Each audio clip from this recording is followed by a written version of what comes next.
네, 안녕하세요. 생애 자산관리 스쿨의 표윤봉입니다. 여러분의 다양한 자산관리에 대한 사연을 들어보고 고민 해결과 솔루션을 함께 제안해드리는 시간을 가져보고 있습니다. 자, 이번 시간에도 자산관리 전문가 이충환 부장님께서 함께 하셨습니다. 네, 부장님 안녕하세요. 예, 안녕하십니까? 이충환입니다. 반갑습니다. 예, 그럼 이번에는 어떤 고민을 말씀하실지 한번 들어보겠습니다. 저는 현재 중소기업 부장으로 재직 중이지만 곧 퇴직을 앞둔 55세 가장 김고민입니다. 두 딸이 있는데 큰딸은 얼마 전 분가했고 현재는 전업주부인 아내와 저 임용고시를 준비 중인 딸과 셋이 살고 있습니다. 이렇다 보니 저희 집의 소득은 세후 400만 원 정도의 제 월급이 전부입니다.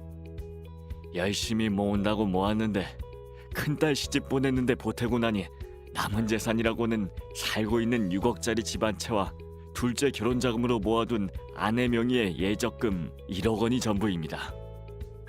은퇴 후 국민연금과 퇴직연금, 개인연금 등으로 월 200만 원 정도의 연금 소득은 확보되어 있지만 은퇴 후 매월 생활비가 걱정입니다. 그리고 또 하나의 걱정은 종신보험의 보험료인데요. 친구인 최 부장이 갑자기 쓰러져 저 세상으로 가는 것을 보고 가족을 위해 종신보험을 가입해야 하나 걱정입니다. 제가 없을 때 경제적 어려움을 겪게 될 가족을 위해 보장 금액이 큰 종신보험에 가입하고 싶지만 사실 주계약 1억 원만 보장한다 해도 매월 30만 원 가까이 되는 종신보험료를 내는 것이 부담이라 어떻게 준비해야 할지 고민입니다. 좋은 방법이 없을까요? 네, 노후 준비와 동시에 종신보험료에 대한 걱정을 하고 있는 50대 중반 직장인 김 부장님의 사연을 들어봤습니다. 김 부장님은 노후 문제와 가족의 생활비에 대한 걱정으로 좀 복잡한 문제를 가지고 계십니다. 예, 맞습니다. 이렇게 복합적인 문제의 경우 하나씩 문제를 해결해 나가는 것이 좋을 텐데요. 네. 먼저 은퇴 후 생활비 걱정 문제부터 풀어나가는 것이 좋을 것 같습니다. 네.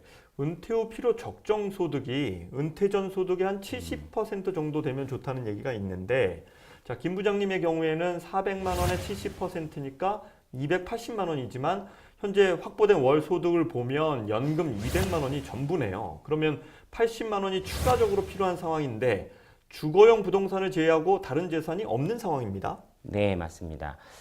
김 부장님의 사례는 은퇴를 앞둔 현재 우리 직장인 대부분이 비슷한 상황에 처해 있습니다.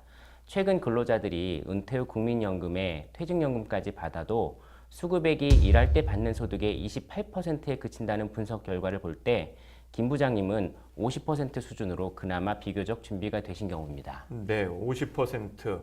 네, 그럼 김 부장님에게 은퇴 생활비를 위한 현실적 조언을 해준다면 어떤 것이 있을까요? 현재 상황에서 최우선적으로 활용할 수 있는 것은 주택연금제도입니다.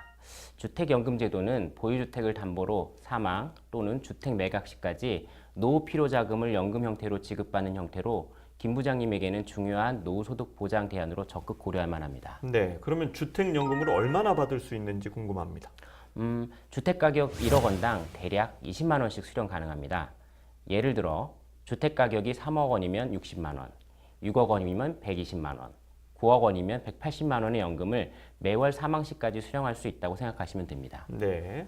김 부장님의 경우 6억 원짜리 거주 부동산을 담보로 주택연금을 수령하시면 평생 매월 120만 원의 연금을 받을 수 있게 되겠죠.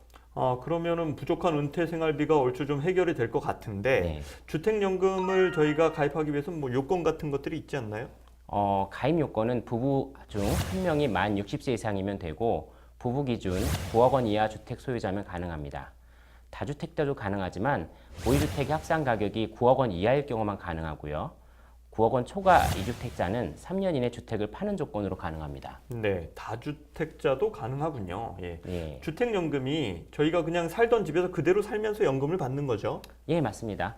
주택연금은 가입자 또는 배우자가 해당 주택에 실제 거주해야 되며 전세 또는 월세로 주고 있으면 신청이 불가능합니다. 단 거주주택 일부에 순수월세로 세입자에 임대하는 방식으로 주고 있는 경우에는 가능합니다. 네, 그럼 주택에 대출이 있는 경우에도 가능합니까? 예, 주택담보대출이 있어도 주택연금을 받을 수 있는데 목돈을 한 번에 찾아 쓸 수 있는 주택금융공사의 일시일출금 제도를 활용해 기존 주택담보대출을 먼저 갚으면 됩니다. 네, 그러면 뭐 상당히 이제 뭐 유연하게 제도가 운영되고 있다 이런 느낌이 좀 드네요. 예, 맞습니다. 추가적으로 주택연금에 대해 말씀드리면 주택연금을 이용하다가 이사를 갈 수도 있고요. 이사를 가는 경우 신규주택으로 담보주택을 변경해 주시면 됩니다. 네, 다만 신규주택이 기존 주택보다 비싸다면 월 지급액이 늘어나고요. 네, 싸다면 지급액이 하락하게 됩니다. 네, 그렇게 되겠네요.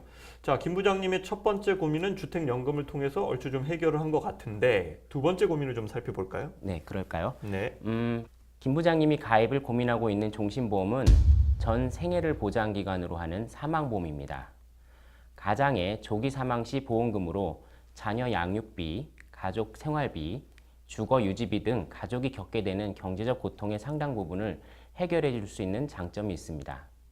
다만 보장기간이 종신이기에 보험료가 비쌉니다. 네, 종신 뭐 평생이라고 생각해 볼 수 있는데 그래서 그 고민을 하고 계신 거죠. 예, 맞습니다. 김 부장님과 같이 보험료에 부담이 있는 경우에 종신보험과 비슷한 기능을 가지면서 낮은 보험료인 정기보험을 추천합니다. 정기보험은 종신보험과 달리 종신동안이 아닌 약정한 보험 기간 내에 피보험자가 사망했을 때 약정된 보험금을 지급하는 사망보험입니다. 그럼 보장 기간만 다른 보험 상품이라고 생각해도 되는 겁니까? 예, 맞습니다. 김 부장님 원하시는 기간만큼만 보장을 받으시면 낮은 보험료로 원하는 목적을 달성할 수 있습니다. 예를 들어 퇴직하기 전 혹은 둘째 자녀가 독립하기 전까지 등으로 약 10년 정도의 기간으로 정기보험을 가입하면 좋을 것 같습니다. 네, 필요한 목적이 있을 때를 딱 집중적으로 보장을 한다라는 얘기로 들리네요. 그렇습니다. 자, 그럼 오늘 내용을 좀 정리해 보면 부족한 은퇴 자산은 주택연금을 통해서 해결하고 부담스러운 종신보험의 경우에는 정기보험으로 대체할 수 있다. 이렇게 정리가 되네요. 자, 이번 시간 여기서 마치겠습니다. 도움 말씀 주신 이충환 부장님 감사합니다. 네, 감사합니다.